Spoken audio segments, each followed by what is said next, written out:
No, that's okay.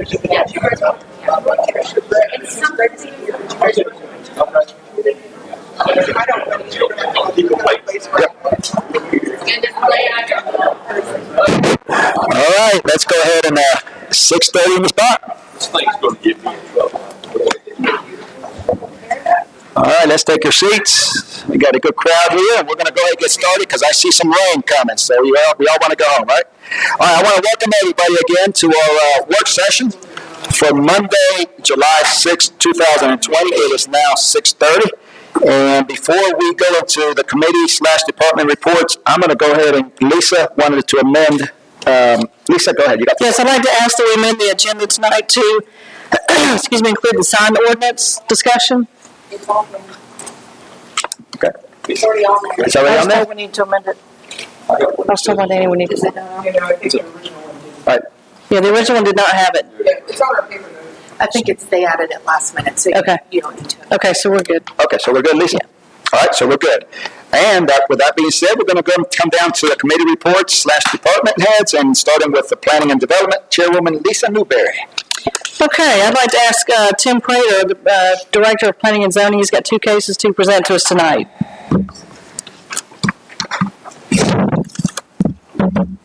Okay, let's check and see if it was on. I don't have the updated agenda, so I don't know which one comes first. It's the case R-19-021. So the first thing we have on the agenda is case number R-19-021. The original applicant was CKK Development Services, LLC. The applicant is being represented by G. Douglas Dillard from Dillard Sellers Attorney at Law. The property owner is Logan Miami, LLC. The present zoning is O&I. The proposed zoning is RM8. The address is 0 Tommy Lee Fuller. The parcel number is LG06012-9B00. And the use of the property will be a residential multifamily development. And the applicant and the property owner are both here if you have any questions.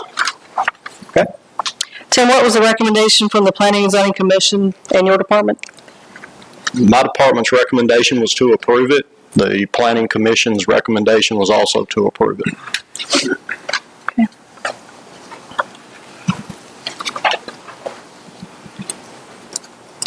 Do you guys, yeah, go ahead. My stuff out your way here.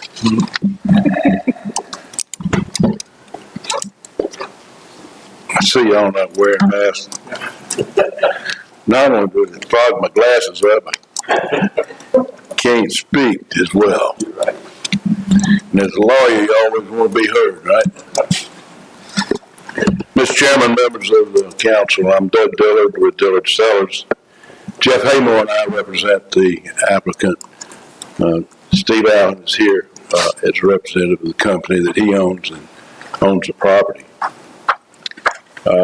We have previously provided you an impact analysis, and we have also provided you a book, I think, and I'm going to take you through it, if you don't mind. Just bear with me.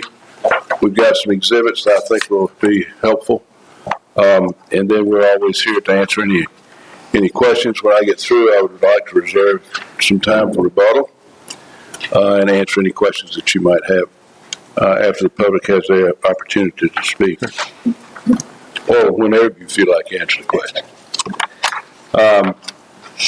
The property before you and its relationship to surrounding uses is shown on tab A.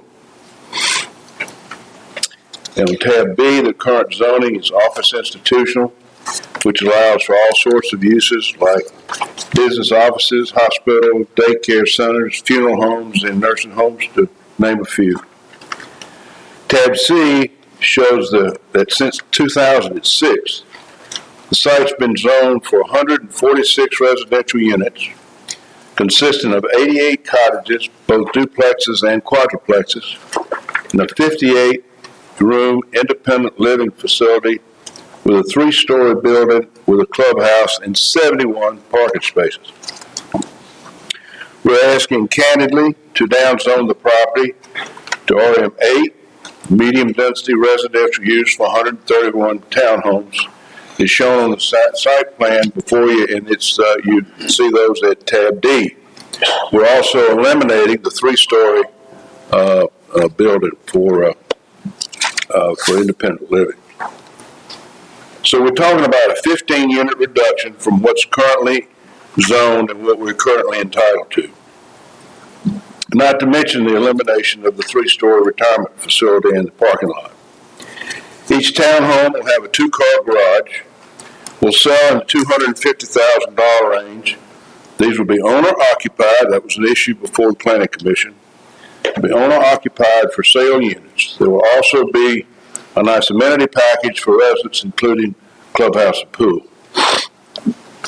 The concept renderings of the typical townhouse, as well as the amenity, is found on tab E. The property laid out on the site plan is actually based on existing streets and infrastructure on the property that was installed between 2004 and 2006. This can be seen on tab E.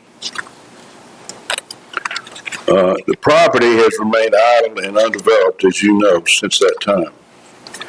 Our client purchased the property in 2017. Redevelopment around the existing infrastructure is the highest and best use of the property and in the public interest and will serve a much-needed revenue to the city. RM8 is the only residential district that will ensure redevelopment now. And as I'll point out later, that is also consistent with your comprehensive plan. I'm going to touch on the most important standards. You've got standards that you've set forth in your zoning ordinance. I'm not going to go through all of them. Tim has done a very good job of doing that. I'm going to go through the ones that I think are the most important. First, the proposed development is very much in keeping with the mixture of residential structures on adjoining properties. This can be seen on the first page on tab A. The first image on tab A, you have to go back and look at tab A. These include apartment buildings, duplexes, single-family detached directly across from Tommy Lee Fuller Drive, and is the Alexander Crossing apartment development, which is also zoned RM8.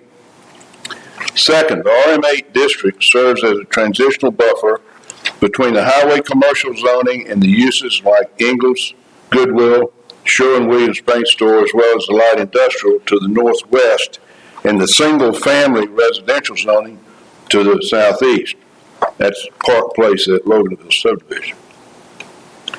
This can be seen on the second page of tab B. You're going too fast, let me know. Without rezoning, the current office institutional zoning would allow potentially incompatible office and institutional uses within 20 feet of the single-family residential zoning to the southeast. This can be seen on tab G.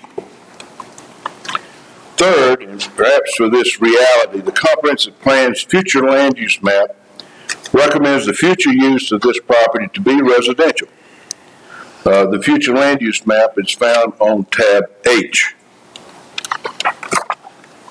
Chapter 2, and I think this is interesting, and my family used to own property at Old Loganville and Brushy Fork Road. It's real interesting to see what's going on out there right now. But Chapter 2 of your comprehensive plan identifies as a high priority the need to attract new residents who already work in Loganville so they don't have to commute. That's at tab 1, or tab I. It's tab I. In fact, 94, and this comes from your comp plan, the text of your comp plan. In fact, 94% of Loganville's workforce leaves the city for employment elsewhere, while 95% of the jobs within Loganville belong to people who commute into the city each day. Building housing that serves Loganville's workforce goes forward to solving that need. So our application, as found by staff, is wholly consistent with the comprehensive plan. They'll spend their money in Loganville rather than somewhere else. No one wants to see their family move away for want of housing. The comprehensive plan serves as a decision-making guide for local officials, and I'm sure you know this through your GMA classes and that kind of thing. But there's protection for you, the public and the city, in the comprehensive plan so that when a decision must be made, like here, you can follow a previously planned course of conduct that has been that has the input of the public, but when the time for decision comes, the time for preparation is past. Failure to follow the future land use map when making zone decisions is evidence that the current zoning is not substantially related to the public health, safety, and what general welfare.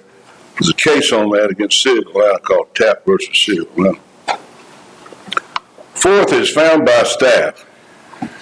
Traffic increased by the proposed development would not be increased to any more extent, and this is important, to any more extent than any other development on the property. And as stated earlier, we're reducing the density, overall density, by 15 units, and we're eliminating the 3-story 88-unit apartment, side of the thing, or was age restricted place. We agree to fund the necessary sewer infrastructure upgrades that we're working with Chris Yancey on this. And finally, we're amenable to installing a fence up to 8 feet in height along the side property line adjacent to the residential development. So, with that, we ask that you approve the conditions. I realize y'all not going to vote tonight. You're going to vote tomorrow. But we're here to answer any questions. I have Steve and here with me. We're available to answer any questions you might have. And if I could, I reserve a little bit of time for rebuttal. Absolutely. Thank you, sir. Which one of you gentlemen have property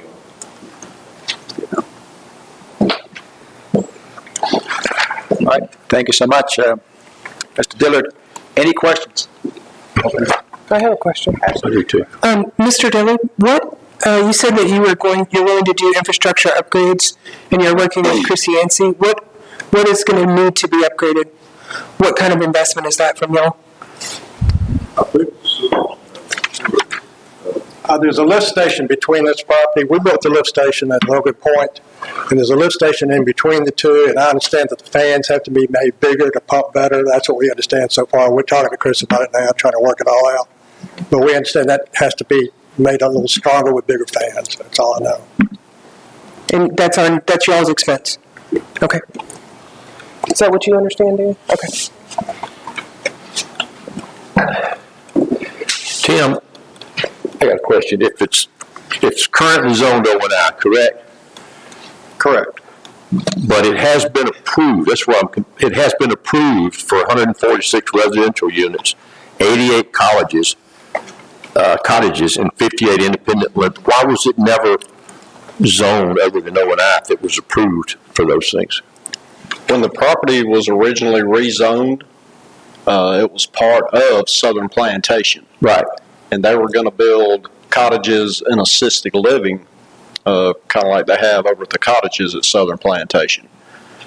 Before the building started, but after the development had started, Southern Plantation decided they were not going to complete that project, and they sold the property. But it's still zoned You just O&I. left it as O&I? Yes. Okay. Thank you. Right. Any questions? I have a question. Yes, ma'am. On the 8-foot fence that you're talking about, are you talking about taking it all the way down behind all of the property? No, I know that Southern Plantation backs up to that. So how far down are you going to take that 8-foot fence? Yes. That fence? Mm-hmm. Well, we need to. The roads are already in. Right. So we're going to use existing roads. We're not going to expand the roads, right? So those houses that back up to that residential development, we'll put the fence down that back property. Okay, because my biggest concern is we have a lot of elderly people there. And we just don't want, we need to protect them. Absolutely. And if it takes an 8-foot fence or a 10-foot fence, whatever it takes to protect them, to keep children, because you know children will be children. And we don't want them going into their area and causing a problem. We're prepared to do that. We would agree to that as a condition. Okay, and also around the swimming pool. The swimming pool's gonna be at the front of the property. If you look at that swim, yeah, I think it's gonna be on the right as you come in on the front. Okay, and do you have any precautions as far as kids coming from apartments over There into? will be a homeowner association. I'm sure there will be restrictions on non-residential use, absolutely. Okay, and will there be some kind of fencing around that also? Yes, ma'am. Okay. And what kind of, any kind of tree barrier or anything around there, down that road? So that you can't see the pool, the trees, so you can't see the pool from the road? Probably. Will there be some kind of barrier there? Okay. So did you say the original was 146, but you're taking away 17 for 129? Is that what I'm gathering? The number of units, 146 minus 131. 131. Oh, 130. 131 is a number, with 15 more than 146. 15, not 17. Okay. All right, explain to me the 15 more. 15 Less. less. Oh, okay. I'll be 131. 15 less. 31. 131.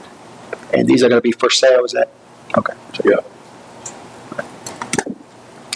All right. Any?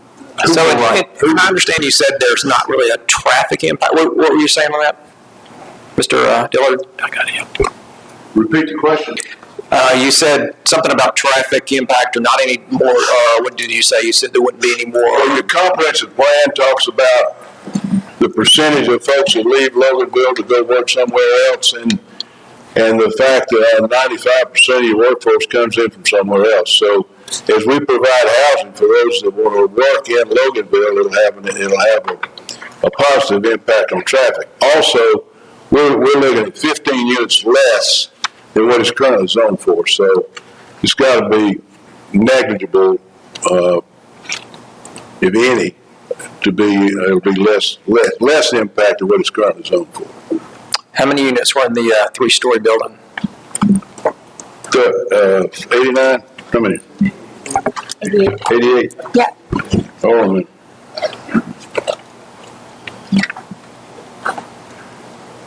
It was 88. It was 58. 58 with a 71 space parking facility. And 88 cottages. And there was 58 independent living units with a 3-story building. So we're looking at 15 units overall, less than what is currently zoned for. The last page on the tab E shows the site plan. Food package. Yeah, tab C shows you all that.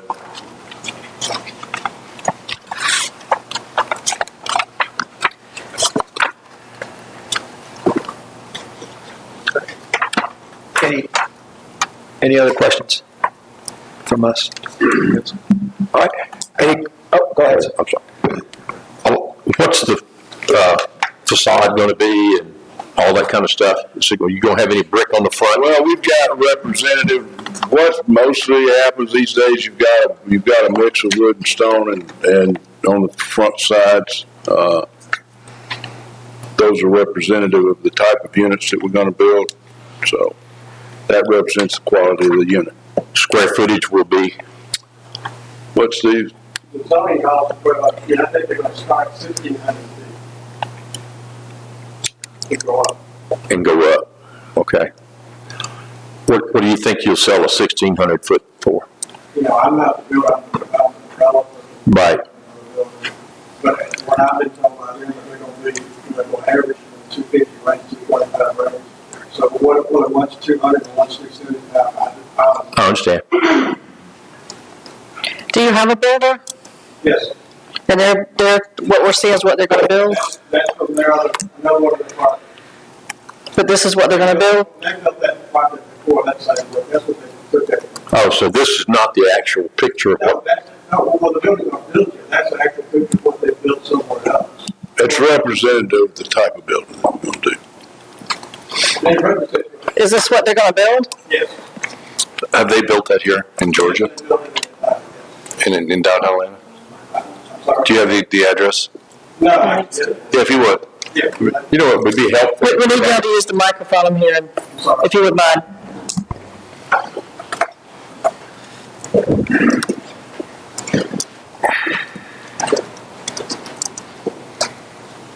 Is it Perrin that's building? No, Perrin, we got rid of Perrin. Okay. Sorry.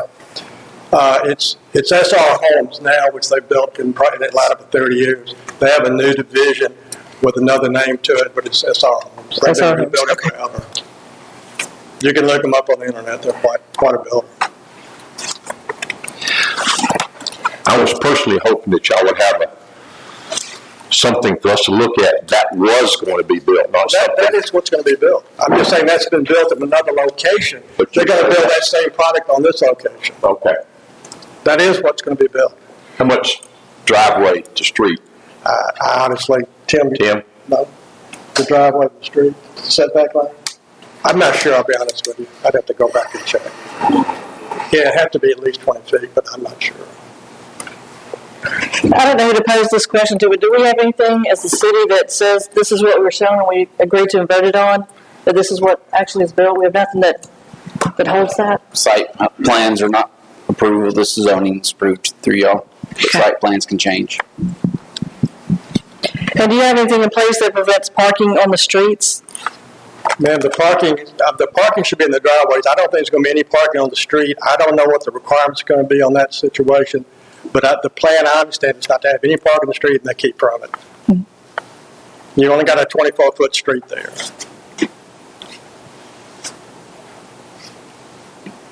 What's the normal street width? In Loganville, they're 28 feet, right? But most places, they're 24. Okay.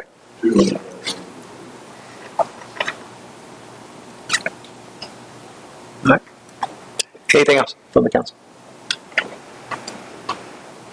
No. All right. Any questions from the audience? Yes, ma'am. If you don't mind, yes, ma'am. Come on. And as you know, for the record, state your name and so on and so forth. Melanie Long, for the record. These aren't my questions. People on YouTube post questions. Absolutely. I want to ask. Yes, ma'am. Go ahead. Janice Blockmeyer wants to know how this development will impact the schools. Okay. Janice Bruckner.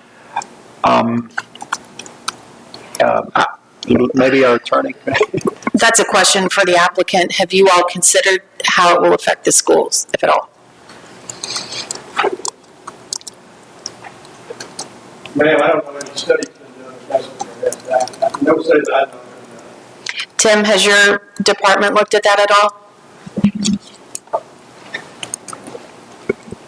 We sent the plans over to the Walton County Board of Education, and they didn't have any comments that were returned to me, so. Thank you. Joshua Buck wanted to know if there's any plans for traffic flow off of Tommy Lee Fuller onto Conyers Road.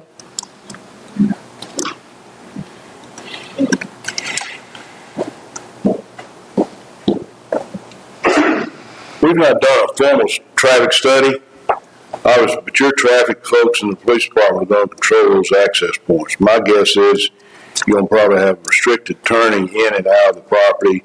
You're going to have gradual, when you turn out on Tommy Fuller, you're going to have a gradual access onto the roadway. I can't imagine it just coming out, turning. But we'll work with your traffic department to make whatever changes need to do relative to access. It's got to be safe. Am I understanding that it's one way in, is it one exit, one way in, one way out? No, it's only exit. It's only one entrance. One exit. It's two-way. Got it.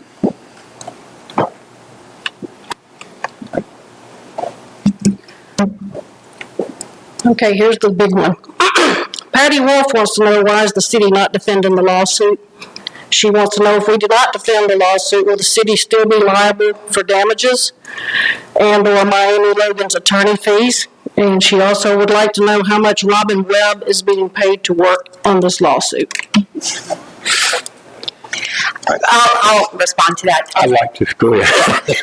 Number one, she's requested my fee invoices multiple times, and the city has provided those to her. Handling legal matters for the city is within my appointment as the city attorney. So not only do I work on zoning matters, such as the one before you tonight, but I work on all sorts of other things, including the lawsuit that has been filed by this applicant.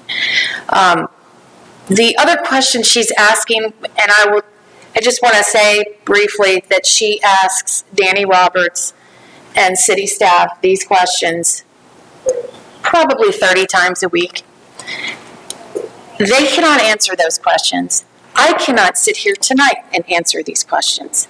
I am not going to breach the privilege that I hold with the city by revealing, it's actually on, by talking about things that are privileged between me and the city due to my representation. I will tell you, and specifically Patty Wolf, that I have represented this city for more than 20 years. I don't live here, but I care a great deal about this city, and I do everything in my power to defend the city in the best way possible from my legal opinion. I hope that answers her question. Thank you. Any other questions? Yes?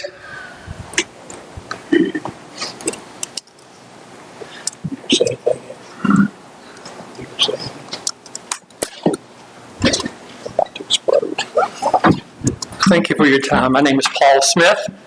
I live at Village Place subdivision. And before I start with my questions or comments, number one, I heard 11 words in the last 15 minutes. Maybe, I think, mostly, I think, representative, okay, no formal, maybe. That is not clear. Now, Danny had mentioned something that the developer can change everything that's on this board. Not the builder, excuse me. The builder can change whatever he or she wants to do. Is that true? I'm asking, Mr. Attorney. Doug, I'm sorry. Can the builder change these plans if it within the guidelines of the city and county? We're going to satisfy the building requirements, these concept plans. Concept. Quality. Mm-hmm. Not here to misrepresent anything. I know. We're going to do what we're saying. All right. I respect your opinion. I believe you, but words are only words. My words are only words. When things are concrete written down, then we have a base to go on.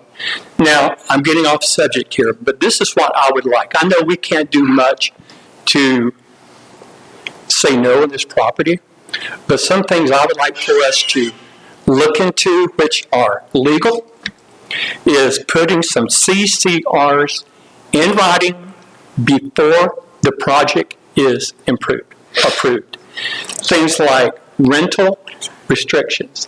That is a viable thing to put into the CCRs because, now, educate me on this.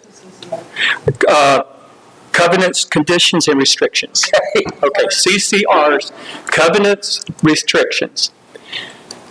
Multiple cities in Georgia have those now.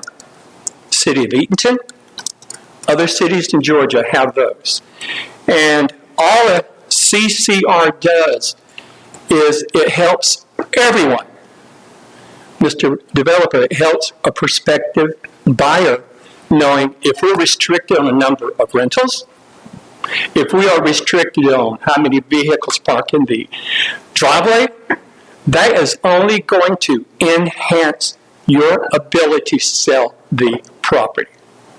And so it is a total win-win. It's a win-win for you. It's a win-win for us as citizens. So as much as I've read on this, it says Developers can offer an attractive incentive for would-be purchasers that they will be living in a community of fine homes. Developers have a vested interest in ensuring that the character of the neighborhood and appearance of the subdivision or development remains attractive, at least until their construction project loans have been repaid and turned a profit down the road. To that end, developers will often file, generally at the same time the land plat is being approved for subdivision or whatever, a declaration of covenants that will be applicable to all the parcels in that said property. The important thing to remember is the builder's covenants are binding until the HOA on their own, a year from now, 5 years, we don't control that. If HOA wants to paint all their buildings purple, go for it. But up until that time, we have some control. Sometimes zoning change applicants are often imposed restrictive covenants. And this is a key point, Madam Attorney, you might agree or disagree with this. I thought this is the legal part on our city. It says, many governments do not enforce restrictive covenants of this nature because they are highly considered private agreements. However, restrictive covenants can be a valuable tool to assure opposition or to minimize opposition to zoning amendments if the opponent is willing to live with some restrictions on this property. In order to reduce neighborhood objection to this proposal, therefore increase the chances of approval. And the final thing here is the legal word. I'll find it in a minute, but an HOA can restrict rentals, period.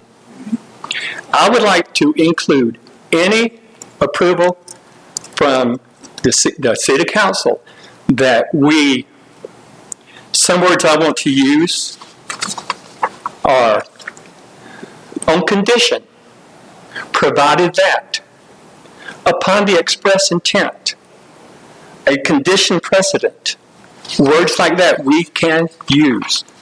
And all I say, it is going to be a win-win for everybody, sir. If we get the highest quality we can have in this city, no one loses. And Mr. Attorney, Dillard, you mentioned Brushy Fork. I'm glad you did. Mr. Horton Homes, all this building, the houses they're building next to McGill Elementary School, a guy has come in and buying all those homes and making them leases. Check into that. I had a plumber today at my house. He said, you know, all those houses being built next to Grace Snell Elementary School, a buyer has gone in, has bought the majority of those houses, and are turning them into leases. No restrictions. See what can happen, sir? Please. So that's my comment is, we can do it, city, but I would like for us to put some restrictive covenants, binding, written down. Now, I think maybe, possibly, that could change. Yeah, we might go with 5 bedrooms. That can change. We don't know. So that's my recommendation, that we put some A, B, C, D restrictions and covenants on this proposal for you to accept. Thank you. Thanks, Paul. Robin, can we legally do that? You can, an HOA can prohibit rental of units, but the city cannot direct what an HOA puts in its restrictive covenants. Nor can the city direct what restrictive covenants can be put onto individual pieces of property. And if we approve this, we can't restrict the builder That's to correct. do a lot of things that we want him to do. Well, if you're asking me about whether you could restrict the builder from offering these units for rent, no, you cannot. But you do have control already in place within your ordinances as to how these units would be built, or whatever would be built on this property. You have that in your development regulations that require such things as setbacks, what square footage is allowed per unit under the, for instance, RM8 zoning that they're seeking. Does that answer your question? So we could ask for a condition that the HOA reads ownership only? No. Well, let me answer that in this way. You could ask as a condition that the developer, when he sells it to the builder, that the builder accepts the HOA, but that is not going to work in this situation because I understand, Mr. Allen, you are going to sell this property to a builder, correct? That is correct. So you're actually one step removed in this situation from being able to do that. So then how, all right, let me ask a clarification question. If we were working with the builder direct rather than a developer, no offense, we would have a little more control in that. But the developer is stating that he will pay for some of this infrastructure, but if he sells the property, how do we? Well, you can place a condition on the rezoning that will require him to pay for any infrastructure improvements. So we can do that, but we can't deal with the actual building part and the HOA, et cetera. But isn't the developer, is it the declarant? I know that in past neighborhoods, the developer has done a declaration which becomes the covenants. So he's not required to do any of that first? Not to my, Tim, you want to speak to that? He looks like he has an answer. So when the development plans are approved, before we sign off on the final plat, all the upgrades will have to be made to the infrastructure.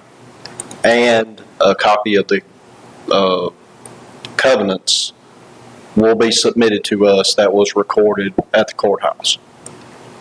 Have those covenants already been created? No, the builder, I'm sure the builder has covenants based on his other property. We have not reviewed those, and we will. But that will be required before we sign off on the final plat for the project, before any building begins other than infrastructure. But that means the plat that we're looking at is just an idea. Is that right? That's a concept plan of what they want to do. Yes. So what legally can we restrict? I'm not sure what you're asking. Well, right now, I mean, we have all of these plans in front of us, and we all hope that that's going to go that direction. No, again. But as soon as the developer sells to the builder, everything that we have in this notebook could go completely out the window. Is that right? Yes, that's what happened with the original rezoning request, with the cottages, et cetera, that they proposed that, it was accepted, it was rezoned for that, but then for whatever reason, it wasn't built. You're correct. What you're going on is the use that they are proposing, which is why they're asking for the rezoning. Is it kind of like the situation on Highway 81 that was zoned way back then for residential homes for sale? Right.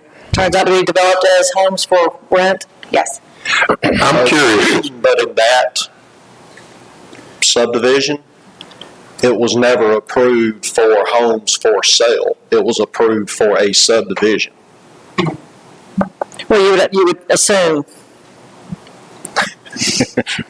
Okay, I'm curious as to why the builder's not here. Seems like he's the one that needs to be answering a lot of these questions. It's not his number. He doesn't own it. It's not his. When is this transaction going to take place? No. You mean as far as closing the property with the builder? Yes. Yes. I would imagine it's sometime, probably about October. But I would imagine a condition of sale to the builder is getting the zoning done. Yeah. It's not solved. Right. You can't use it. Right. And I just want to clarify one thing. I think, Mr. Dillard, you said that you all will fund the sewer upgrades. I think, Ann, you said they'll fund part of it. So you will fund all of the sewer upgrades?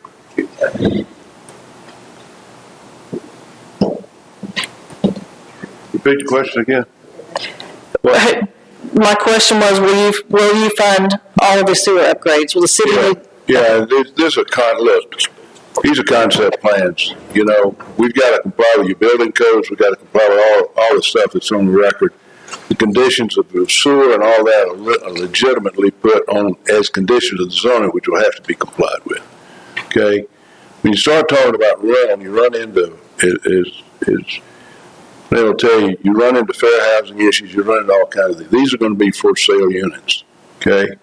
Most homeowner association agreements that we see today puts a limit on the number of rentals. I mean, if I buy a piece of property and I want to rent it, then I've got the right to do that. But the homeowner association normally controls what those are. But you can't go in, and I think your lawyer is absolutely correct. You can't go in and restrict to rental because you're going to run into fair housing issues and all kinds of stuff.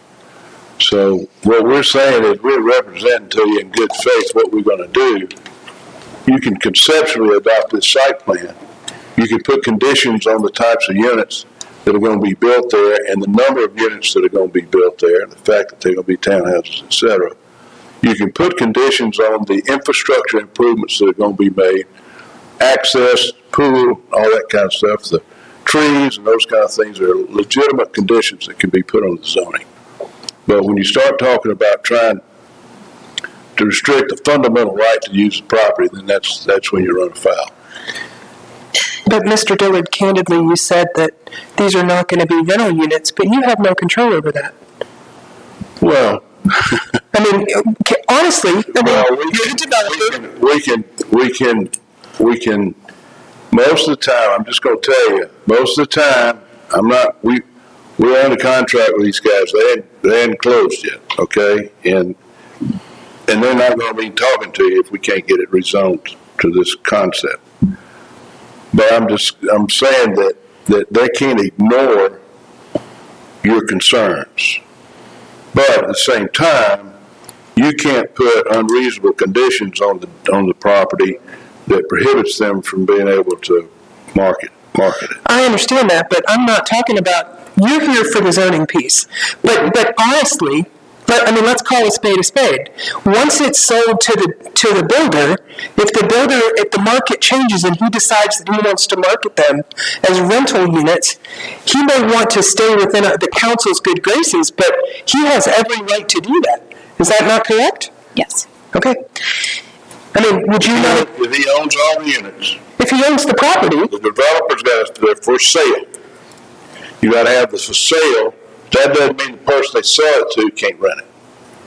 Right, but it doesn't mean if you close in October to SR Homes, that if SR Homes wants to turn this into a rental subdivision, like the one on 81, they can do it legally, correct? They've got to, for the most part, that's true. No, that's a yes or no. Well, no.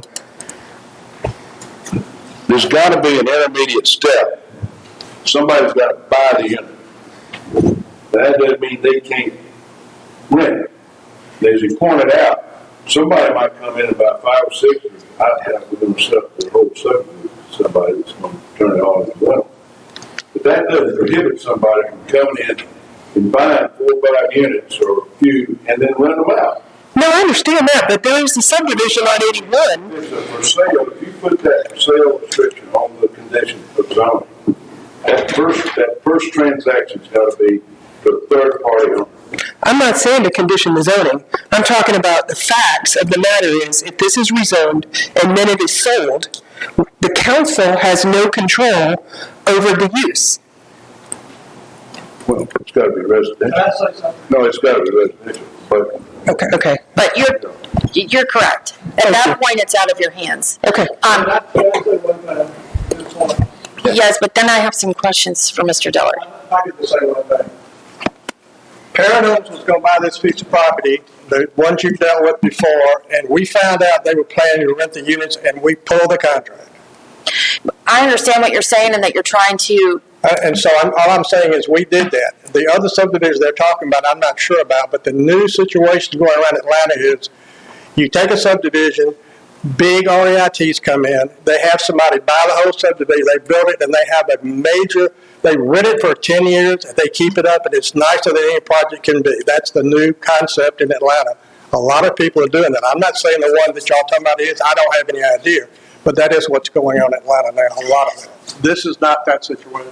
Well, I don't know how comforting that is, to be completely candid with you. If you're talking about that being the latest trend, then that's not going to make the council feel much better about this proposed development. Mr. Diller, you mentioned certain conditions that you all would be agreeable to. I heard you say the number of units, that they would be built as townhomes. Would you also be agreeable to a minimum amount of square footage, or that might not even be necessary depending on the zoning classification? And would you also be amenable to requiring an HOA? Yeah. Do we know what that minimum might be? What's it gonna be? Well, the city department, I think 1,200 feet, is that right?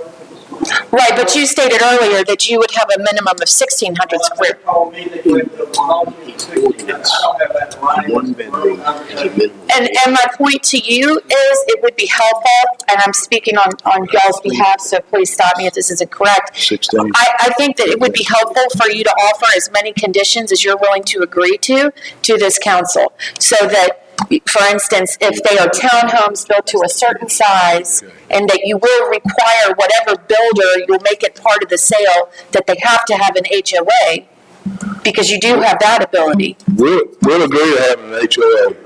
Yeah, we'll agree to having an HOA. Let me just refresh everybody's memory.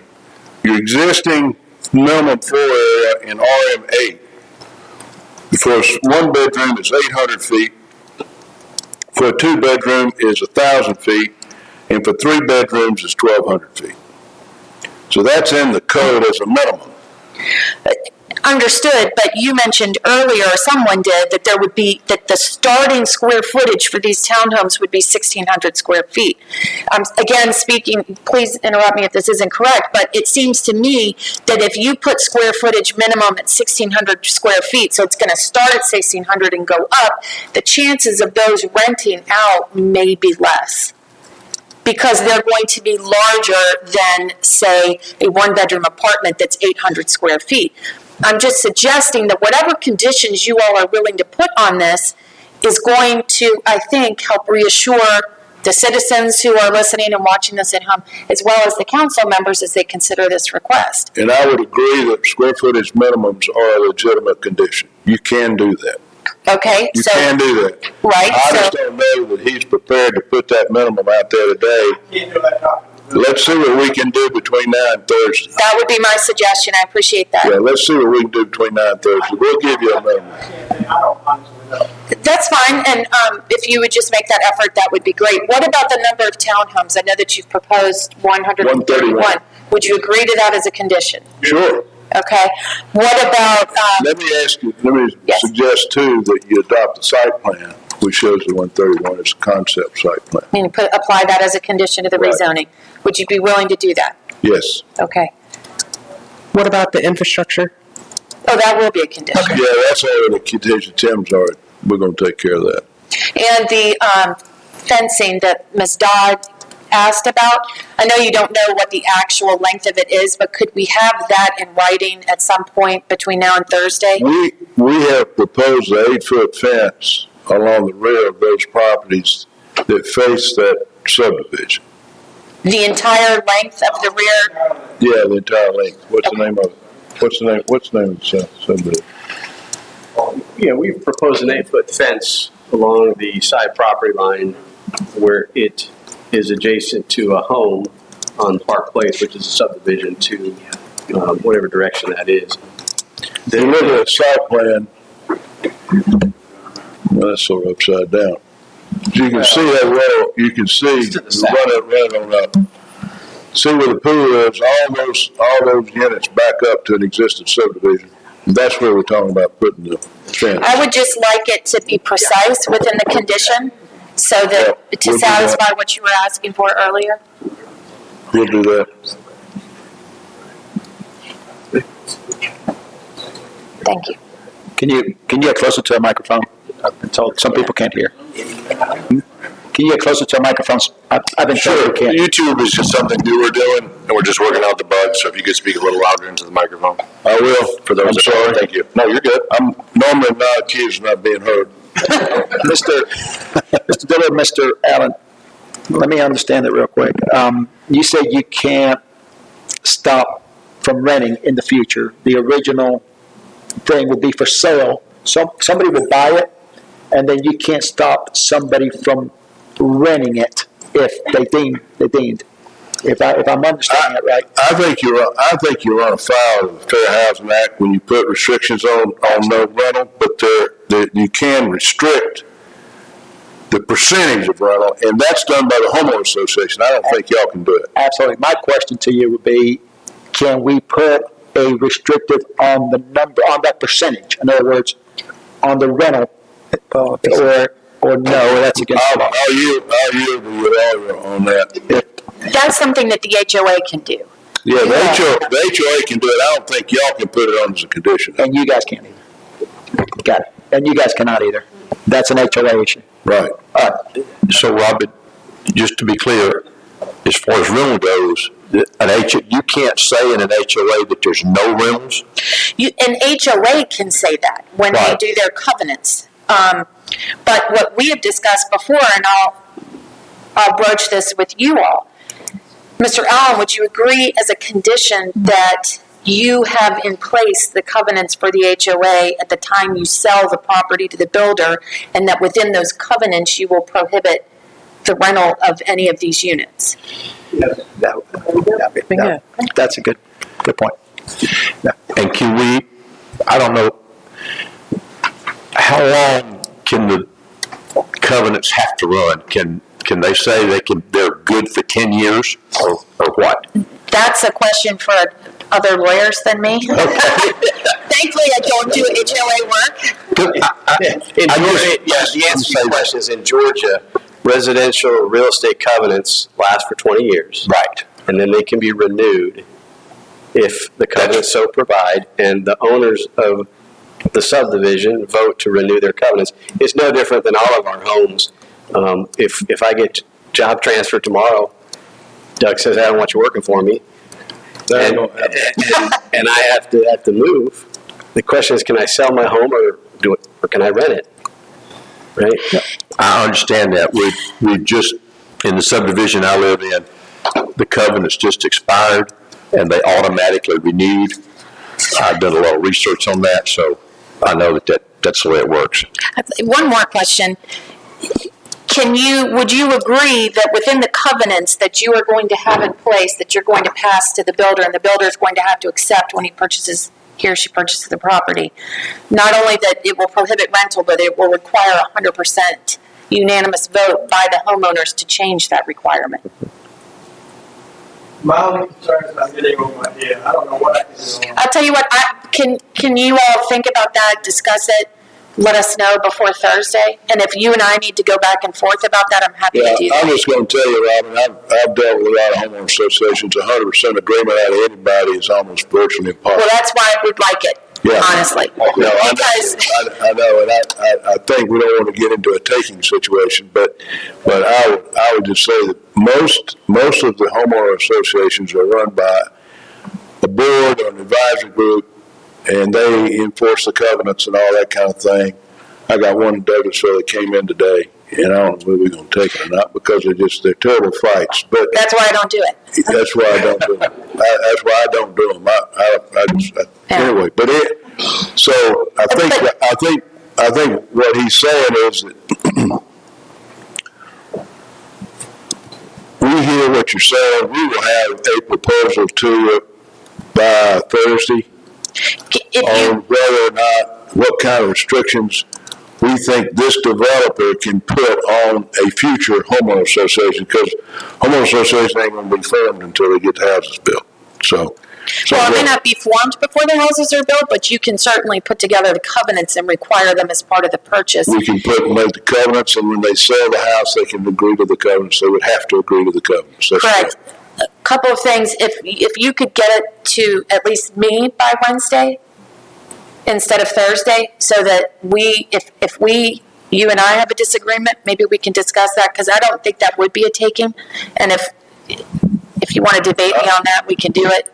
Okay, this home builder's coming in to replace it, but I've known him and his family for over 30 years, I don't think we're going to have a problem. They built a very quality project. I understand that, but you know as well as I do that you can. Well, I'm just saying, I agree. My word ain't going to be worth nothing 10 years from now. I understand Neither is that. mine. I understand that. So what we need We is, will do what we can. I'm not going to sit here and promise that we're going to put age restrictions or rent restrictions or whatever we want to give this developer, and we will come back to you with something no later than Wednesday, we hope.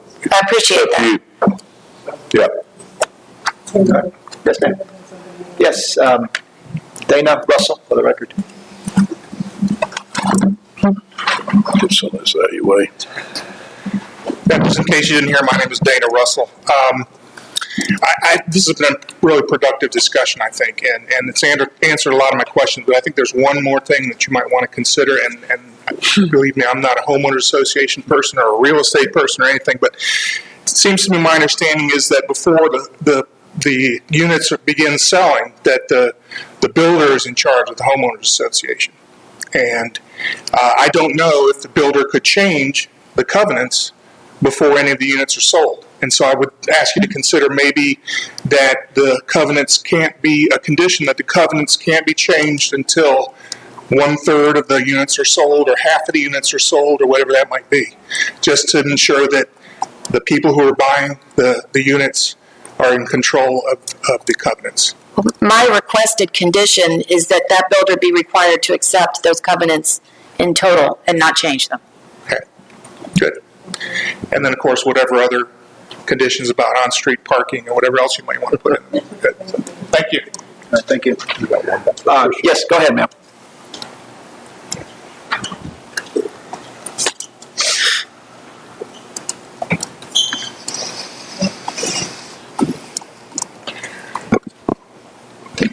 My name is Tricia Elliott. I moved to Loganville in 1997. Been here a long time. And Tommy Lee Fuller is a nightmare. It is a pain. You risk your life going out of Tommy Lee Fuller onto 20. And, sorry, I'm pretty upset about this.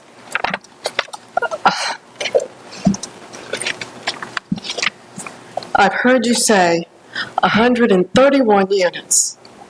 I have not heard how many bedrooms. 2, 3, 4, 5 units are walls. How many bedrooms, sir? I need an answer. I'd like an answer to that, because that is relative to the information that Tim sent to Walton County Board of Education. Did he ask Walton County Board of Education about the impact for the schools for 260 kids, 390 kids, 420 kids, and he heard nothing back? I'd like to know how many bedrooms. Your attorney stated that, this made no sense to me, that no impact or a positive traffic impact, he will need to revisit that to make sense to me, when that made no sense to me, because there's no additional ingress or egress for those developed. You guys are going to, those buyers are going to be just as frustrated as we are. And the more you build, the longer the line gets and the more frustrated we are. Because I've been talking to DOT for 16, 17 years about State Road 20. And there's nothing in sight but a do not block box. That's not going to help.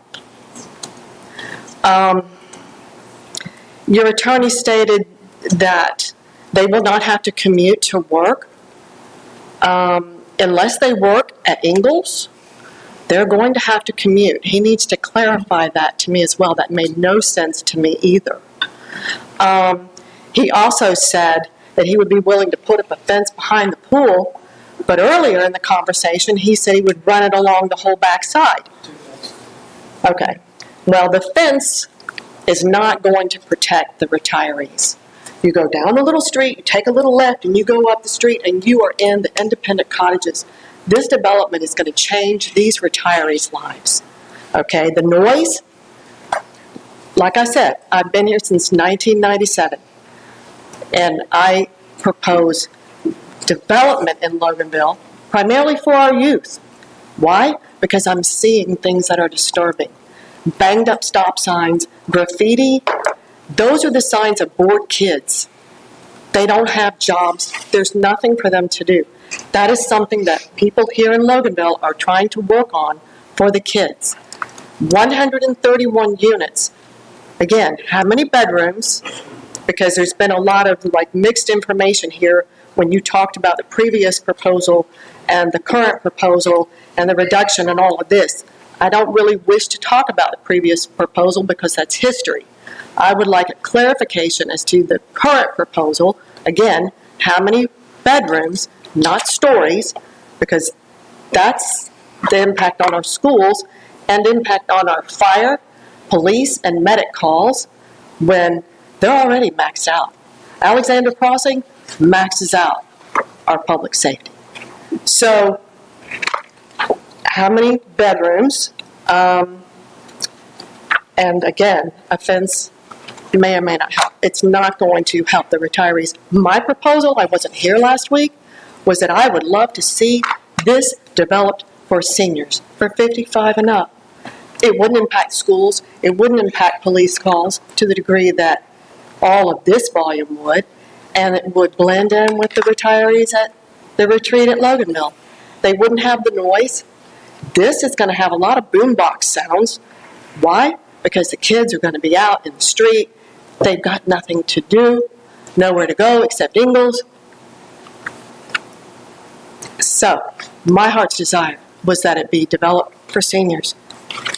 Everybody was in agreement. I didn't hear one person say anything negative about that proposal. So it saddens me that it's about money. Thank you. Do you guys want to answer some of the questions that she proposed? Mr. Dillard?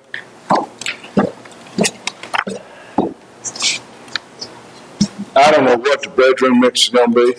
We'll have to find that out. We'll try to get that answer for you, too.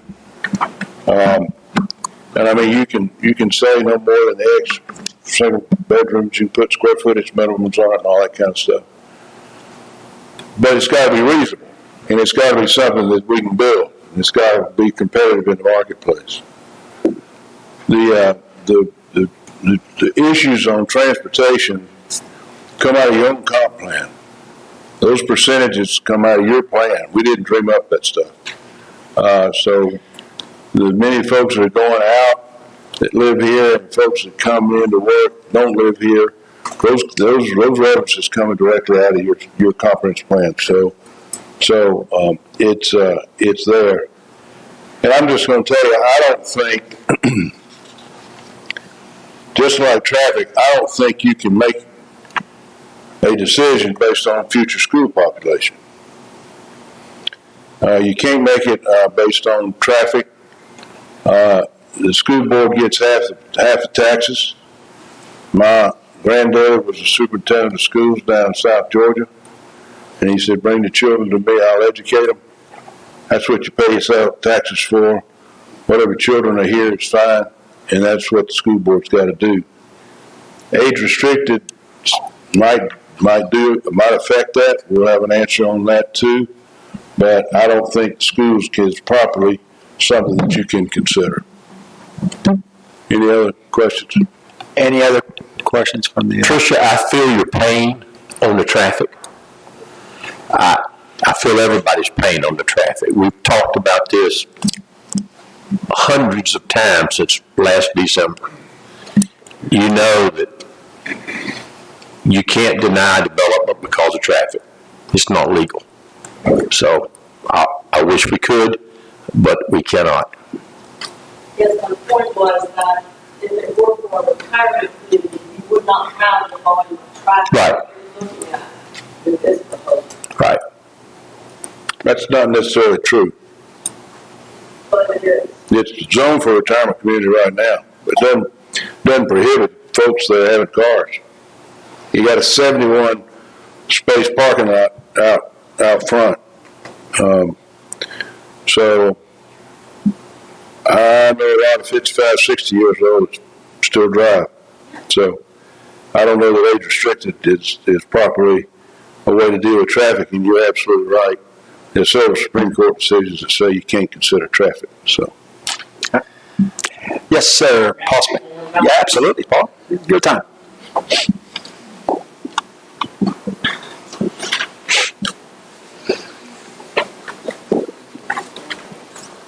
I knew there was one more thing I wanted to ask. And you had mentioned, sir, about when it originally was going to be senior housing and all the units. I live in a 55 and over community. Over half of our residents are single women. One car. One car. And so when you have a development of 130, whatever it is, 2, 3, 4 bedrooms, that tells me there will be teens, young adults, which tells me 3, 4 cars. Even 3 cars. If you multiply 3 times 130, you have 400 something cars. Versus 80 maybe, 70, 60. We have some residents in our development that don't drive. They don't have a car. So I just want to refresh your memory on that it is not comparable when you have multifamily with possibly 3, 4, 5 drivers to a senior citizen development that may only have one vehicle. If you drive through, I suggest this to you, if you drive through the retreat, that property that backs up to the facility, almost every case you'll see one car. I challenge you to do that. Drive through there tomorrow and look. Are there exceptions? Sure. And the final thought, I wanted to read this. It says about refusing zoning. And it says, unless there's significant detriment to the builder and is, I don't know this word, insubstantial, related to the public health, safety, and welfare, only after these two are made does a developer have a beef. So if you turned it down, it has to be proven a significant detriment, and this is zoning 101, Georgia law. It has to be a significant detriment to him and is insubstantial related. I thought I would share that. Let's don't get scared. Thank you.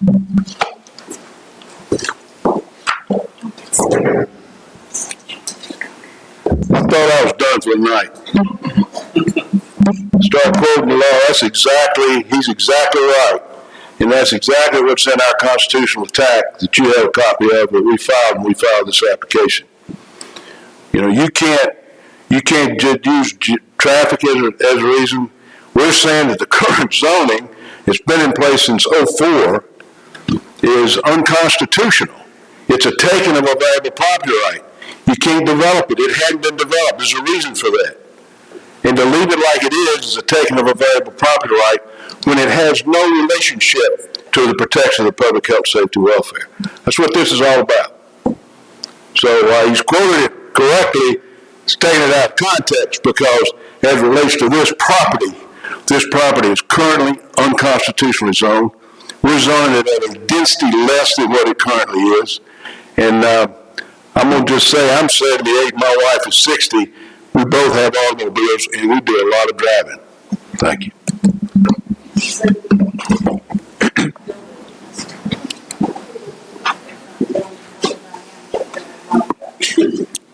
Just a question, that's all. You heard some of the comments about 55 and older. Any thought about doing something like that? Community? That's always an option. Okay. But we don't have that in place, so I'm not going to sit here tonight. Yeah, just thought I. But I'm just going to say, given the market, you know, I live in a multifamily facility in Buckhead, okay? I moved off of 20 acres with a horse barn and a big old house and swimming pool and all that stuff. I've died and gone to heaven. okay? Because I don't have all that to put up with anymore. But I'm over 55. The 55 restriction doesn't necessarily even reduce the school population. Okay, so we see that. We see that a lot, and we do a good bit of 55 and over. I'm sure that will be considered, but I don't think that's properly as a condition on this particular property. We did, if you look at Gwinnett, where the ballpark is in Gwinnett, we rezoned, we threw out all that apartment zone around there. We've got age in place, where they come in, they live in a townhome, then they move into assisted care, then they actually age in place in this community, and then right there at the ballpark. So it's done. It's done all the time. But I don't think we're prepared to commit to that on this property. Got it. Thank you so much for your answer.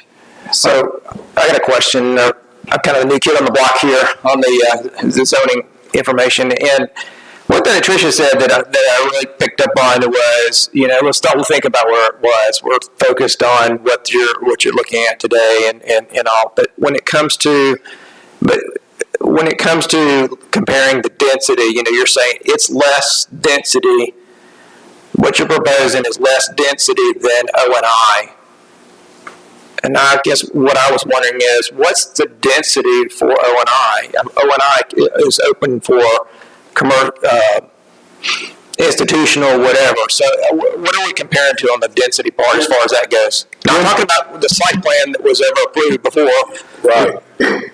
So the height limits, whatever your height limits are for your O&I, whether it's 3 or 5 stories, the number of units that were in that building is what was going to assign to that particular deal.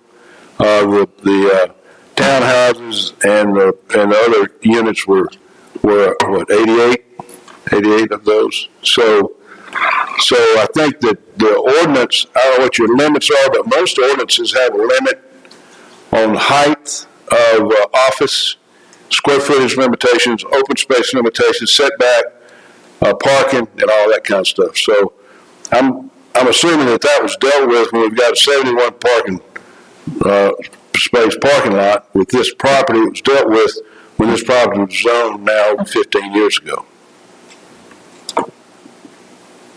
Does that answer? I think so.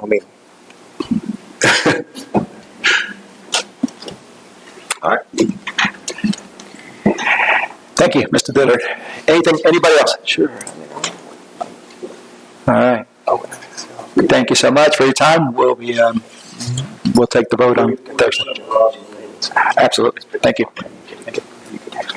Yes, ma'am.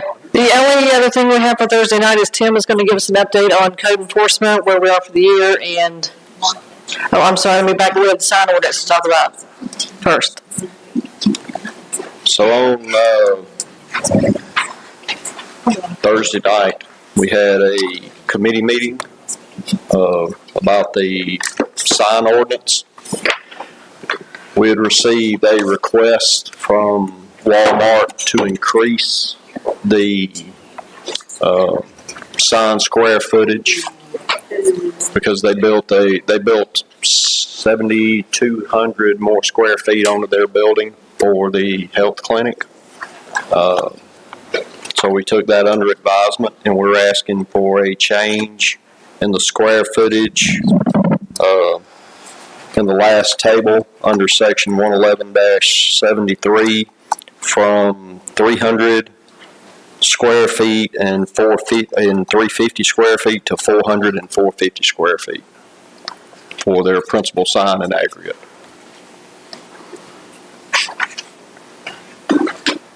All right. Any questions about the signage? No? Any questions from the audience about the signage, Walmart? I'm good. Any consent? I'm good with the sign. Oh, no, you can't. You can't. It's because of zoning.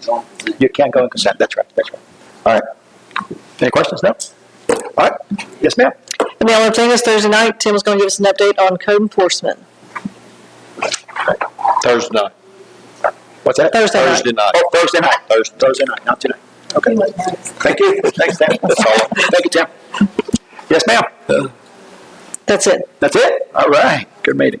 All right, we're coming down to Finance/Economic Development, Chairwoman Ann Hudson. Thank you, Mr. Mayor. I have a riveting presentation about accounting software that I'm sure all of you can't wait to hear about. Danny alluded to this Tyler technology contract, which we need. He talked about it in the budget. It is a budget item.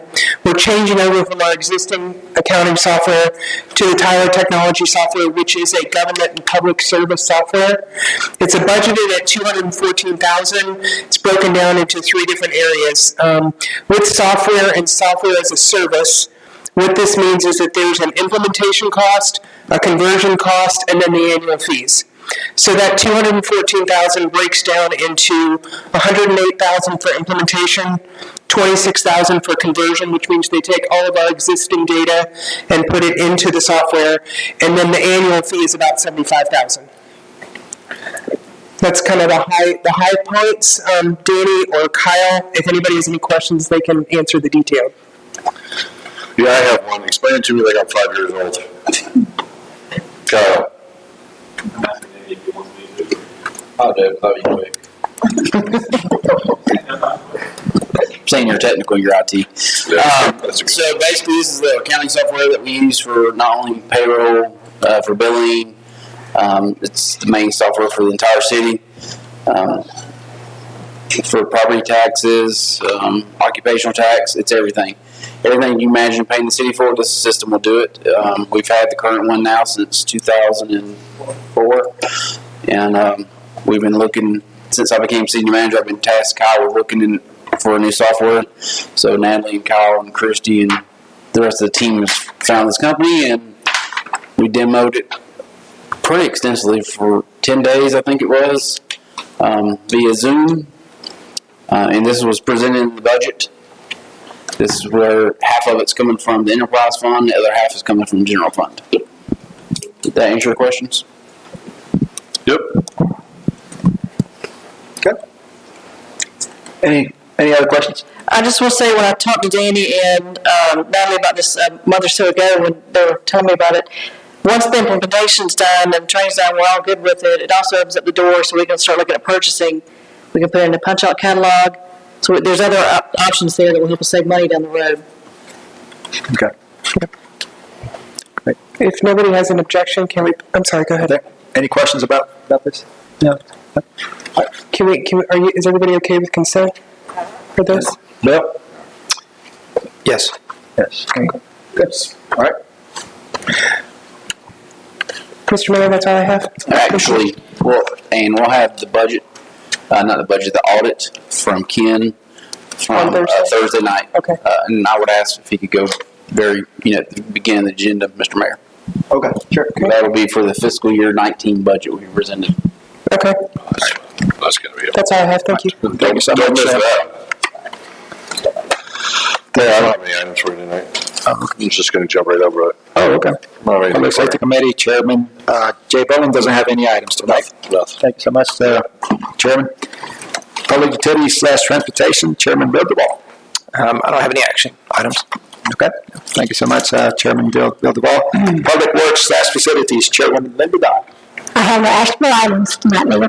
Thank you, ma'am. Thank you, Chairman Linda Dodd. Human Resources Chairman Danny Ford. Mr. Mayor, I have nothing for tonight. Thank you. Thank you so much, Chairman Danny Ford. Coming down to City Manager's report, Danny Roberts. Thank you, Mayor. It's nothing that requires a vote. Y'all voted on this last month with the authority not to exceed $230,000. The rate came back at $227,000 and some change. We are going with a new company. It was our carrier bid it out, and it was with Travelers Insurance. It will be our new company, so I just wanted that for the record for Thursday night. We'll have the exact total for Thursday night, but you've already voted on it. And I have no other things. I have some updates, but I'll do that Thursday. Thank you so much, Danny Roberts. City Attorney Robin Webb. I have no actionable items. Great. Thank you. All right. With that being said, I'm going to ask for a motion to adjourn. We have a motion. We have a second. All in favor signify by saying aye. Aye. All opposed, like sign. Meeting